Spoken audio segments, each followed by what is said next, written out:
2025 19 වෙනි MCQ. ඒක දැන් අපි හීලියම් අපි දන්නවා 4යි නියෝන් වල 20යි. මේ මොකද්ද පරමාණු විස්කම්. ඊට පස්සේ V සමානයි F ලැම්ඩා ගන්න. V සමානයි F ලැම්ඩා ගන්න. හරිද? V සමානයි F ලැම්ඩා කියන සූත්‍රෙත් අපිට ඕන වෙනවා. මෙන්න මේ සූත්‍රෙත් අපිට ඕන වෙනවා. V සමානයි gamma RP බෙදීම D ගේ සම්පූර්ණ වර්ගමූලය. එතන gamma කියන්නේ මොකද්ද? gamma කියන්නේ CP බෙදීම CV නේ. CP බෙදීම CV කියන්නේ නියත පීඩනයේ විශිෂ්ට තාපදායිතාව බෙදනවා නියත පරිමාණයේ විශිෂ්ට තාපදායිතාවය. ඒක තමයි CP බෙදීම CV. ඔය අනුපාතය තමයි අපි gamma කියලා කියන්නේ. හරි. ඊට පස්සේ ඕන වෙනවා PB සමාන nRT කියන සූත්‍රය. මේ 19 වෙනි ගානට අපිට සමීකරණ හරිද? සමීකරණ තුනක් ඕන. V සමාන F ලැම්ඩා, V සමානයි gamma RP බෙදීම T ගේ සම්පූර්ණ වර්ගමූලය, ඒ වගේම PB සමානයි nRT. PB සමානයි nRT එක අපි ලියනවා PB සමානයි ස්කන්ධය බෙදීම මৌলিক ස්කන්ධය වතාවක් RT. එතකොට P සමානයි MV උණ කිරීම හරි RT බෙදීම අන්න M. හරිද? ඊට පස්සේ දැන් අපිට පේනවා මේ MV කියන්නේ මොකද්ද? MV කියන්නේ D. ඒ කියන්නේ ඝනත්වය. ස්කන්ධය පරිමාණයෙන් මෙදුම ඝනත්වය. එතකොට අපිට දැන් එනවා මෙහෙම P සමානයි D. P සමානයි D වතාවක් RT බෙදීම M කියලා. දැන් මේක දැක්කම මෙන්න මේ සමීකරණේ අපිට PD කැලලක් තියෙනවා.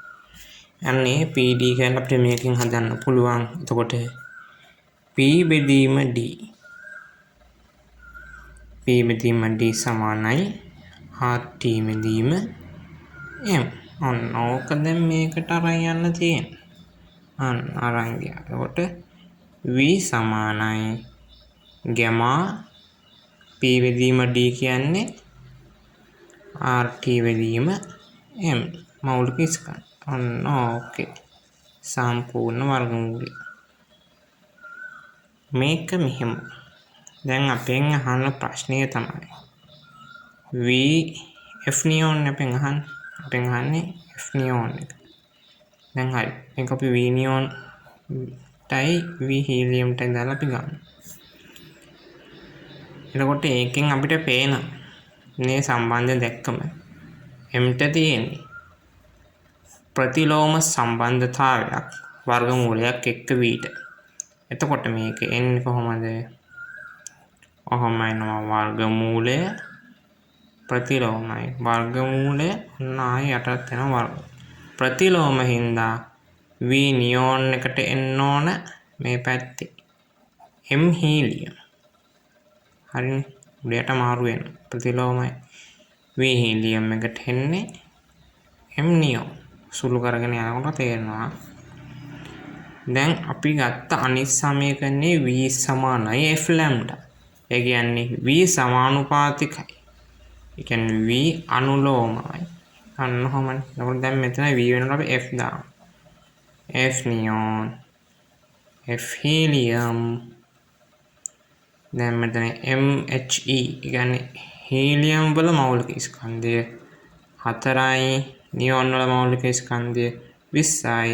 ඕකේ සම්පූර්ණක අපෙන් අහන්නේ F නියෝන් උත්තරේ කීයද කියලා අහන්නේ. එතකොට FHE අර පැත්තට ගියාම මේක F කියලා අපිට දීලා තියෙනවා.